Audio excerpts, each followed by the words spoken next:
Hi everyone, welcome back to my YouTube channel. तो last class में हमने inverse trigonometric function start किया था, जिसमें हमने साइन फंक्शन का इनवर्स देखा था।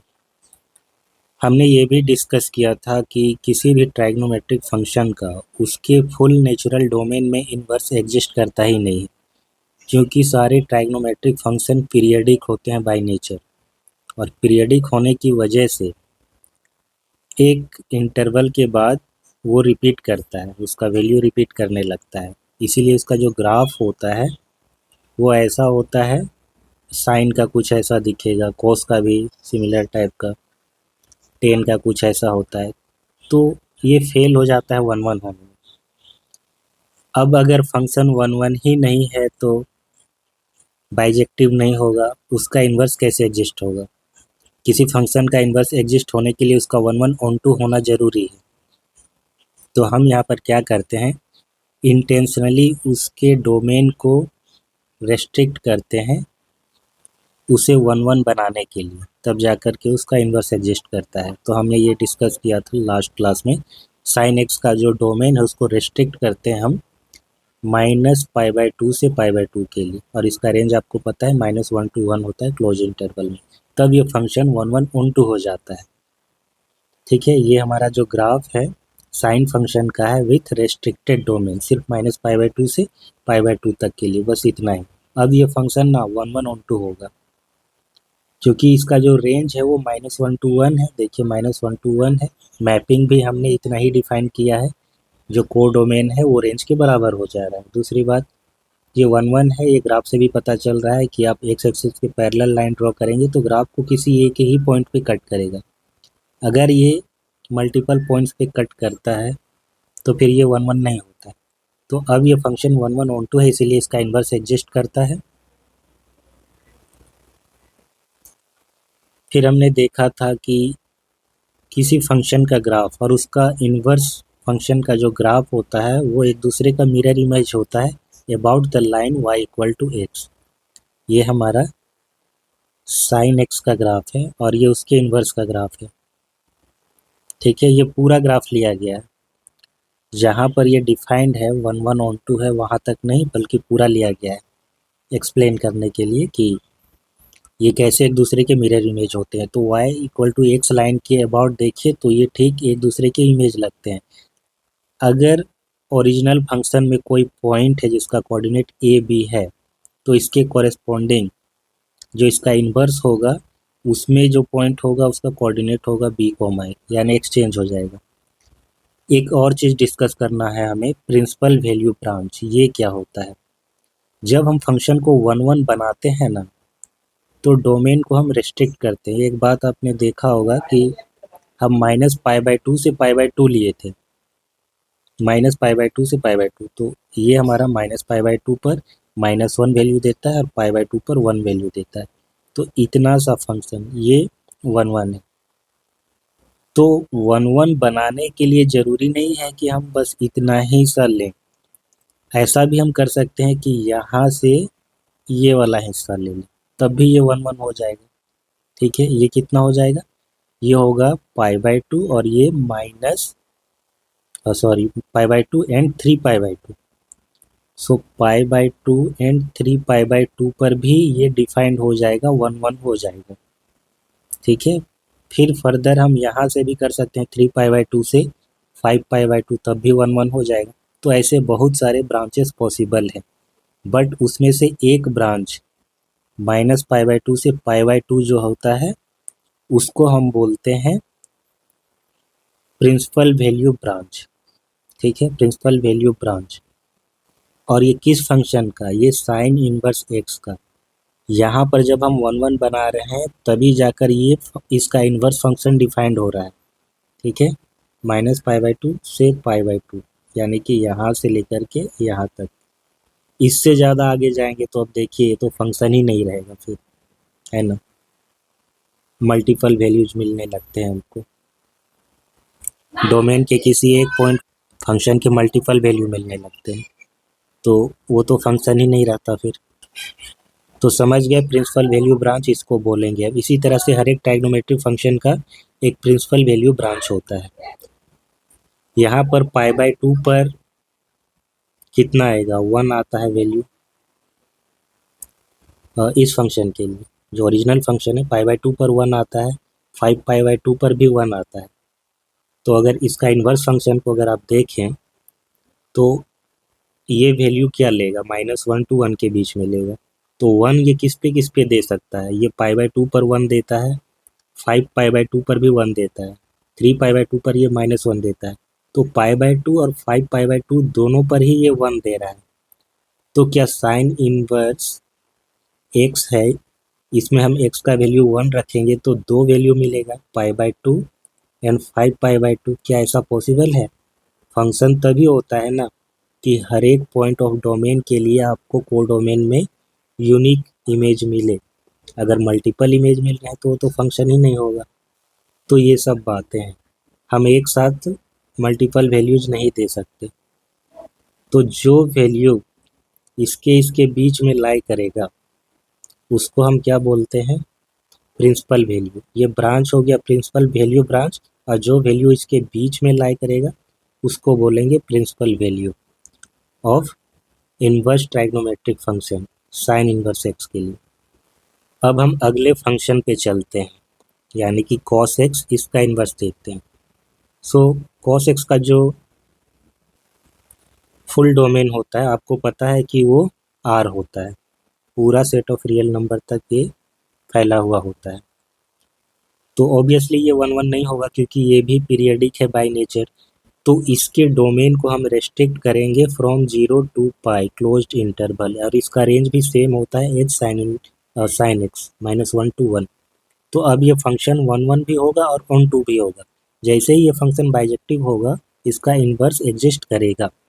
सो कॉस इन्वर्स इसका इन्वर्स फंक्शन है, और ये फंक्शन मैप करेगा ठीक रिवर्स डायरेक्शन में, फ्रॉम क्लोज इंटरवल -1 to 1 को मैप कर देगा क्लोज इंटरवल 0 to पाई से। तो इसका डोमेन हो जाएगा क्लोज इंटरवल -1 to 1 और रेंज हो जाएगा 0 to पाई। जो कोड डोमेन है वो रेंज के बराबर होगा, तभी ये बाइजेक्टिव हो रहा है।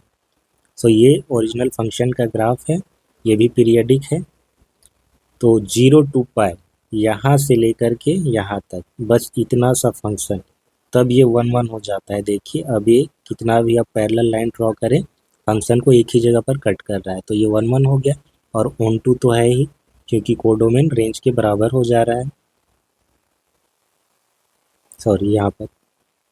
तो अब इसका इन्वर्स एग्जिस्ट करेगा, ये उसके इन्वर्स फंक्शन का ग्राफ है कोस इन्वर्स एक्स का। तो इसका प्रिंसिपल वैल्यू ब्रांच क्या होगा, प्रिंसिपल वैल्यू ब्रांच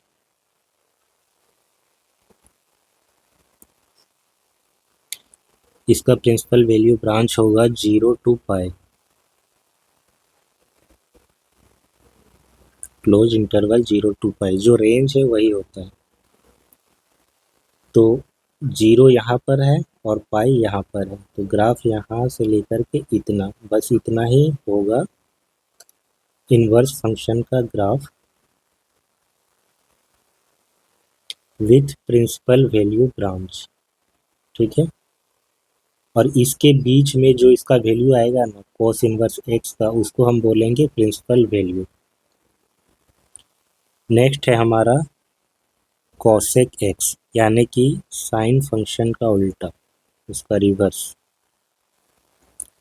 सो इसका डोमेन क्या होता है, इसका डोमेन देखिए आर में से हम इस चीज़ को माइनस करते हैं क्योंकि ये इस पर डिफाइन नहीं होता है। साइन एक्स जहाँ पर 0 हो जाता है, साइन एक्स 0 कब होता है, integer multiple of pi, integral multiple of pi पर साइन फंक्शन हमारा 0 होता है। अब जहाँ साइन 0 हो जाएगा वहाँ पर कोसेक अनडिफाइंड हो जाएगा क्योंकि वो उसका रिवर्स होता है। तो उस चीज़ को हम हटा देते हैं सेट ऑफ रियल नंबर से, तो ये उसका डोमेन बन जाता है। और रेंज इसका जो होता है वो -1 to 1 को छोड़ करके बाकी पूरा रियल नंबर होता है। ओपन इंटरवल -1 to 1, ठीक है, एक्चुअली -1 और 1 भी होता है उसमें शामिल। तो उसके अंदर का चीज़ नहीं होता है, इसके अंदर का कोई भी वैल्यूज नहीं होता है।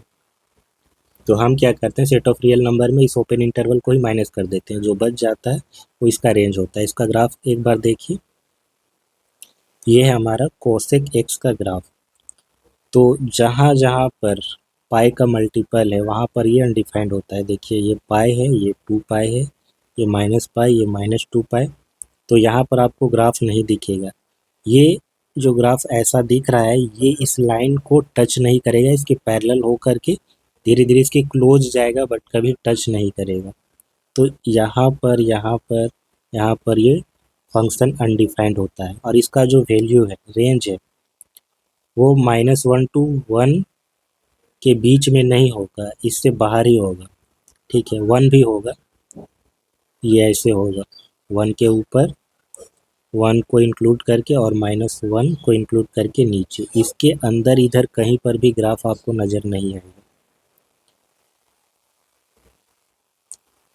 सो ये था इसका कंप्लीट डोमेन। तो यहाँ पर ऑब्वियसली ये 1 1 होगा नहीं, दिख रहा है ग्राफ से कि ये मल्टीपल टाइम कट करेगा, ये 1 1 नहीं होगा।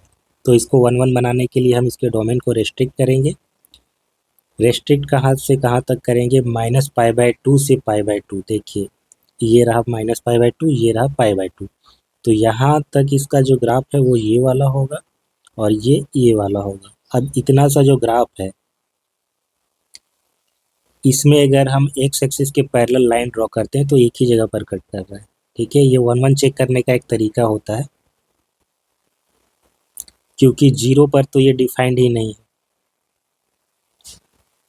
तो 0 को छोड़ करके बाकी जो बच जाता है -π/2 और π/2 के बीच में, वो इसका डोमेन होगा। इसीलिए -π/2 और π/2 क्लोज इंटरवल में हम 0 को हटा दे रहे हैं, एक्सक्लूड कर दे रहे हैं। तो ये इसका डोमेन हो गया, रेस्ट्रिक्टेड डोमेन। और रेंज वही है हमारा, आर में से ओपन इंटरवल -1 to 1 को हटा देंगे, यानी कि इसके बीच में नहीं होगा, इससे और ऊपर होगा, -1 और इससे नीचे होगा। तो अब ये फंक्शन 1 1 ऑन टू हो जाएगा, इसीलिए इसका इन्वर्स भी एग्जिस्ट करेगा। सो कोसेक इन्वर्स, ये अब हम डिफाइन करेंगे फ्रॉम दिस टू दिस। जो इसका रेंज था, कोसेक फंक्शन का जो रेंज था, वो इसका डोमेन बन जाता है, और इसका जो डोमेन था वो इसका रेंज बन जाता है। यही चीज़ होता है। सो इसका जो ग्राफ होगा ऐसा होगा। इसका प्रिंसिपल वैल्यू ब्रांच क्या होगा, इसका प्रिंसिपल वैल्यू ब्रांच ये वाला होगा, क्लोज इंटरवल -π/2 to π/2 माइनस उसमें 0 को हम एक्सक्लूड कर देंगे। सो ग्राफ से समझिए, ये रहा हमारा -π/2 और ये π/2। तो ग्राफ इतना सा होगा, ये वाला हिस्सा, और 0 इसमें नहीं आएगा, क्योंकि 0 पर ये अनडिफाइंड हो जाता है। ये ग्राफ, ये 0 से होकर के जो लाइन जा रहा है एक्स एक्सिस, ये इसको कभी भी टच नहीं करेगा, उसके पैरेलल हो जाएगा। यहाँ पर ग्राफ में दिख रहा होगा टच जैसा, बट वो थोड़ा सा एरर है। सो इसका प्रिंसिपल वैल्यू ब्रांच लिखते हैं।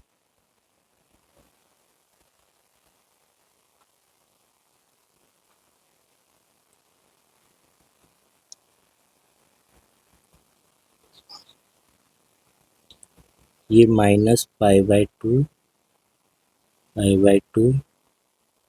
एक्सक्लूडिंग 0। ठीक है। अच्छा, इसको 1 1 बनाने के लिए हमने जो रेस्ट्रिक्शन लगाया, -π/2 से π/2, और उसमें 0 को एक्सक्लूड किया, यहाँ से लेकर के यहाँ तक। हम ये भी कर सकते हैं कि यहाँ से यहाँ तक ले लें, इस पर भी ये फंक्शन 1 1 होगा, और इस पाई को हटा देंगे।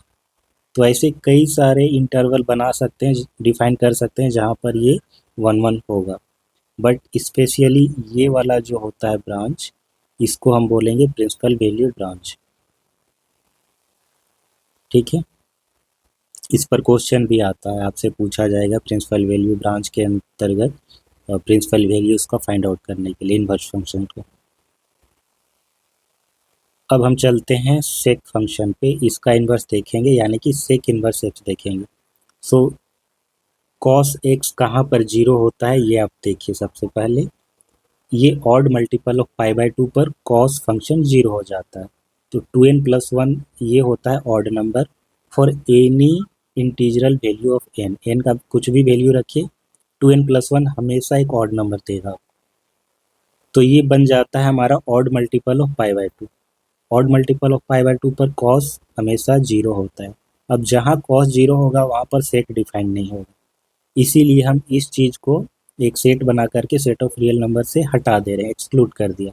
Minus collection of all those x such that x equal to odd multiple of π/2 where n belongs to set of integer z।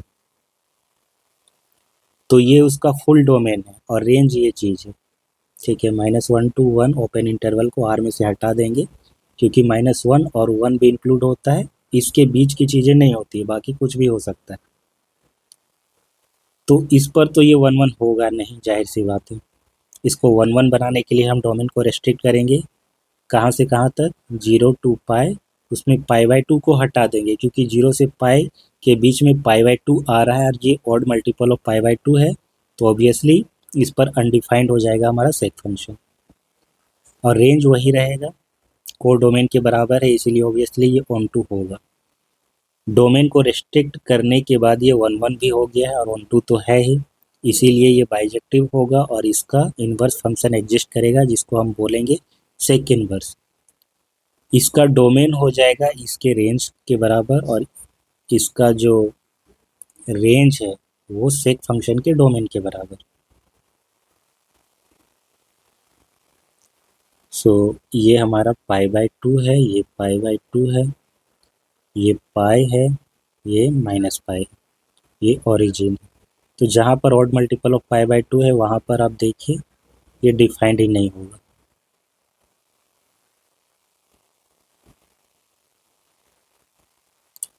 तो हमने रेस्ट्रिक्शन कहाँ से कहाँ तक लगाया, 0 से π, ये रहा आपका 0, ये रहा π, यहाँ तक। तो ग्राफ क्या आएगा, ये वाला आएगा ग्राफ, इतना बस। तो ये 1 1 होगा ही, और π/2 पर ये अनडिफाइंड है, तो π/2 को हटा दे रहे हैं इसके बीच से, 0 π, और यहाँ से π/2 को हमने हटा दिया। तो इस पर ये 1 1 होगा, इसी पर इसका इन्वर्स डिफाइंड होगा।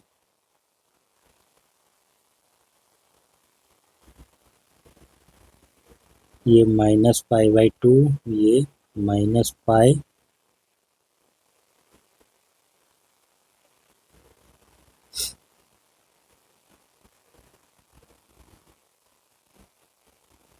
थ्री π/2 और ये 2π। तो इसका प्रिंसिपल वैल्यू ब्रांच क्या होगा, 0 से π यहाँ तक, ये ग्राफ और ये ग्राफ, 0 से π और यहाँ से π/2 को एक्सक्लूड करने के बाद।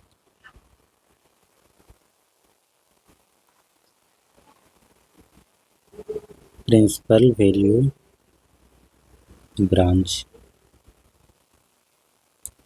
और इस प्रिंसिपल वैल्यू ब्रांच के बीच में जो भी वैल्यूज मिलेगा हमको इस इन्वर्स फंक्शन का, वो प्रिंसिपल वैल्यू कहलाएगा।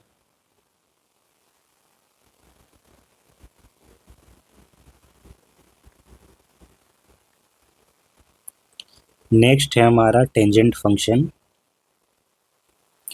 इसका डोमेन क्या होगा, ये कहाँ पर अनडिफाइंड होता है, ऑड मल्टीपल ऑफ π/2, यहाँ पर ये अनडिफाइंड हो जाता है, ये फंक्शन डिफाइंड नहीं है, π/2 3π/2 इन पर। तो ये इसका कंप्लीट डोमेन है। ठीक है, आर में से ऑड मल्टीपल ऑफ π/2 का कलेक्शन हटा दिया गया है, रेंज ये पूरा आर होता है। अब इसको 1 1 बनाने के लिए हम रेस्ट्रिक्शन लगाएंगे इसके डोमेन में, -π/2 से π/2 ओपन इंटरवल लिए हैं, क्योंकि क्लोज इंटरवल लेंगे तो ये भी इंक्लूड हो जाएगा और उस पर ये अनडिफाइंड है, तो इसके बीच में ये डिफाइंड होगा। इनफैक्ट ये 1 1 हो जाएगा और ऑन टू तो है ही। अब इसका इन्वर्स एग्जिस्ट करेगा R2 ओपन इंटरवल -π/2 से π/2 में। सो -π/2 से π/2 ये रहा हमारा -π/2 और ये π/2, तो ओनली दिस ग्राफ, और ये 1 1 है। ठीक है, एक बार में ये एक ही जगह पर कट कर रहा है, 1 1 है, ऑन टू भी है, तो इसका इन्वर्स एग्जिस्ट किया। इसका इन्वर्स फंक्शन का जो ग्राफ होगा वो ये है, सो इसका जो रेस्ट्रिक्टेड डोमेन है ये इसका रेंज हो जाएगा, यानी -π/2 से π/2। ये रहा -π/2 और ये π/2, बस इतना सा ग्राफ ये कहलाएगा tan इनवर्स x का ग्राफ। सो इसका प्रिंसिपल वैल्यू ब्रांच अब हम लिखते हैं।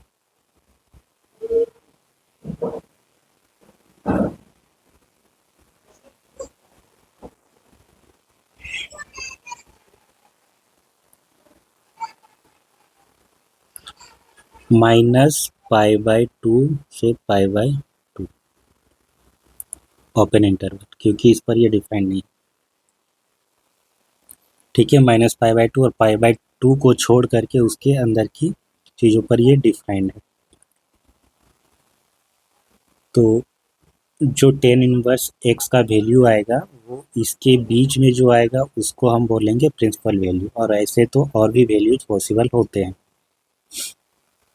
नेक्स्ट है हमारा cot x, इसको कोटेंजेंट x भी पढ़ते हैं, कोटेंजेंट फंक्शन बोलते हैं इसको।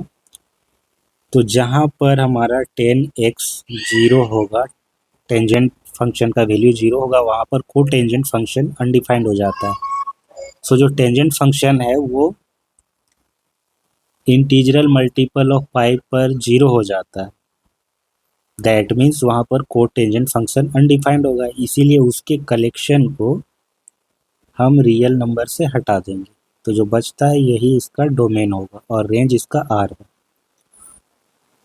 तो ये इसका कंप्लीट डोमेन है कोटेंजेंट फंक्शन का। इस पर ये 1 1 है नहीं, इसको 1 1 बनाने के लिए हम रेस्ट्रिक्शन लगाएंगे इसके डोमेन पर, रेस्ट्रिक्ट करेंगे 0 to पाई ओपन इंटरवल, क्योंकि 0 पर और पाई पर ये अनडिफाइंड हो जाएगा, क्योंकि इस पर और इस पर हमारा टेंजेंट फंक्शन 0 होता है।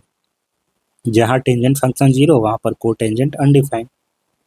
सो अब ये 1 1 on 2 हो गया, तो इसका इन्वर्स फंक्शन एग्जिस्ट करेगा from R to open interval 0 to pi. ये रहा आपका 0 और ये रहा पाई, ये रहा कोटेंजेंट फंक्शन का ग्राफ विथ रेस्ट्रिक्टेड डोमेन। तो अब ये 1 1 है और ऑन 2 है, क्योंकि इसका जो कोड डोमेन है वो पूरा रेंज के बराबर है, यानी कि set of real number.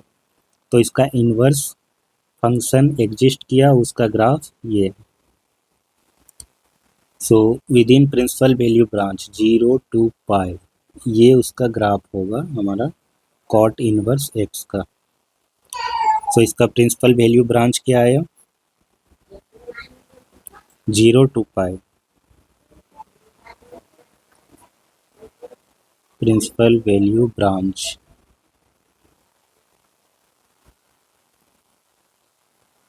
0 to pi open interval.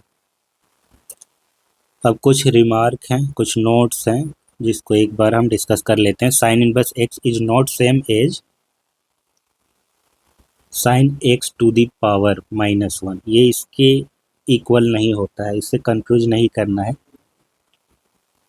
Sign x का जो स्क्वायर ऐसे हम लोग लिखते हैं, इसका मतलब ये होता है।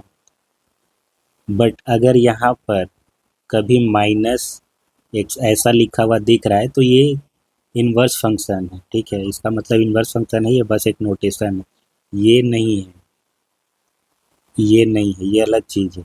इसका मतलब होता है 1/sin x, जो कि इक्वल हो जाता है हमारा cosec x के। तो ये डिफरेंस है। दूसरा, whenever no branch of an inverse trigonometric function is mentioned we mean the principal value branch of that function. Question में अगर कभी भी स्पेसिफिक ब्रांच इन्वॉल्व नहीं है, वो मेंशन नहीं किया गया है, तो हम हमेशा प्रिंसिपल वैल्यू ब्रांच को ही कंसीडर करेंगे, ये मतलब है।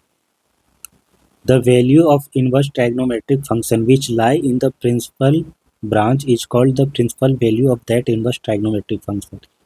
इनवर्स ट्राइग्नोमेट्रिक फंक्शन का जो भी वैल्यू आएगा, अगर प्रिंसिपल वैल्यू ब्रांच के विद इन आता है तो वो प्रिंसिपल वैल्यू कहलाता है। अब जल्दी से हम एक एग्जांपल देख लेते हैं। Find the principal value of sine inverse 1/√2। So चलिए इसे सॉल्व करते हैं। Let y equal to sine inverse 1/√2। हम इसको मान लेते हैं y के equal, then sine y equal to क्या हो जाएगा 1/√2। अब ये चीज़ कैसे हुआ, हमने y माना तो ये साइन y कैसे हो गया। अब ऐसे समझ सकते हैं कि साइन इनवर्स जो है उसको हम लेफ्ट साइड ले आते हैं तो ये साइन y हो गया। ठीक है, ऐसे जो सही तरीका होता है वो ये होता है कि दोनों तरफ साइन हम लेते हैं, लेफ्ट साइड साइन y हो जाएगा और इधर हो जाएगा साइन इनवर्स 1/√2। तो ये साइन और ये साइन इनवर्स ये कैंसल आउट हो जाते हैं, तो ये एक इक्वेशन बन जाता है साइन y इक्वल टू 1/√2। अब हम जानते हैं कि इसका जो प्रिंसिपल वैल्यू ब्रांच है साइन इनवर्स x का, the principal value branch of sine inverse x is -π/2 to π/2 closed interval. तो हम ये देखेंगे कि इस इंटरवल के बीच में क्या कोई ऐसा वैल्यू है जिस पर साइन हमारा 1/√2 दे।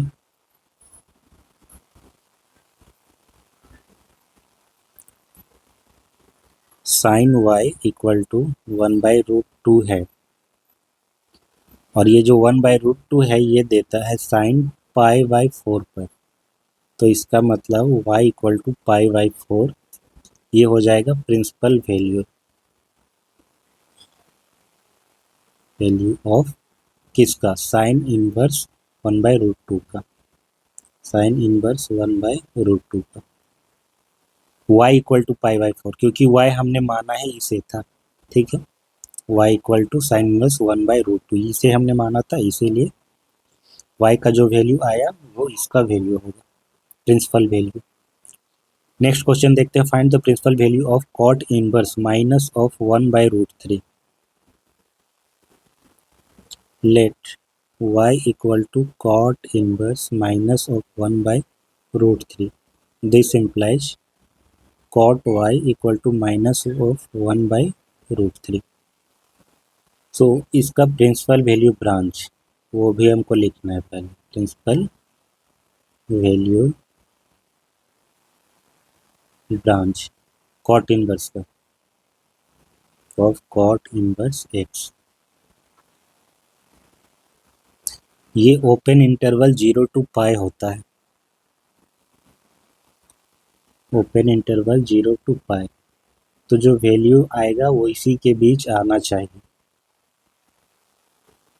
सो cot y equal to minus of 1/√3, so cot y equal to minus को एज इट इज अभी रहने देते हैं, फिर इसे बाद में एडजस्ट करेंगे। 1/√3 किस में आता है 1/√3, सो tan 30 डिग्री होता है 1/√3 और tan 60 डिग्री होता है √3, तो कॉट 60 हो जाएगा 1/√3। ठीक है, कॉट 60 डिग्री यानी कि कॉट π/3, इस पर ये देगा 1/√3। अब हम इस माइनस को ऐसे एडजस्ट करेंगे कि जो एंगल होगा ना वो 0 to π इसके बीच में होना चाहिए, कॉट y इक्वल टू, और साथ ही साथ वो चेंज भी ना हो, माइनस जो है इसको भी एडजस्ट करना है हमें, और कॉट को कॉट ही रहने देना है, उसे टेन या दूसरे पे चेंज नहीं करना है, क्योंकि कई बार क्वाड्रेंट चेंज होने पर टेन और कॉट ये चेंज हो जाते हैं। सो देखते हैं कहाँ पर ये क्या होता है। ये अगर 4 क्वाड्रेंट है, यहाँ पर सारे पॉजिटिव होते हैं, यहाँ पर केवल साइन और कॉसेक पॉजिटिव होता है, बाकी सारे नेगेटिव हो जाते हैं।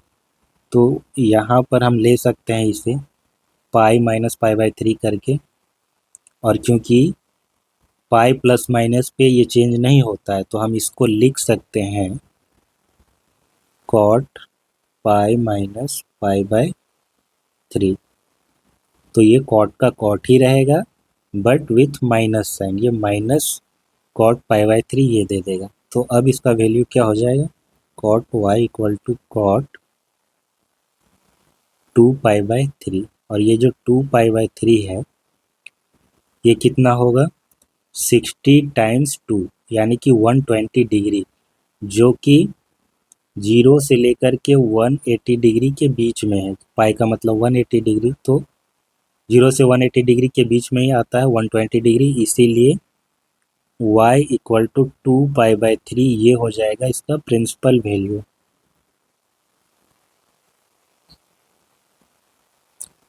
सो ये दो एग्जाम्पल थे। नेक्स्ट क्लास में हम एक्सरसाइज के क्वेश्चन सॉल्व करेंगे। उम्मीद करते हैं आज का वीडियो आपको पसंद आया होगा। इसे लाइक और शेयर जरूर करें, चैनल को सब्सक्राइब करें। Thanks for watching, have a nice day.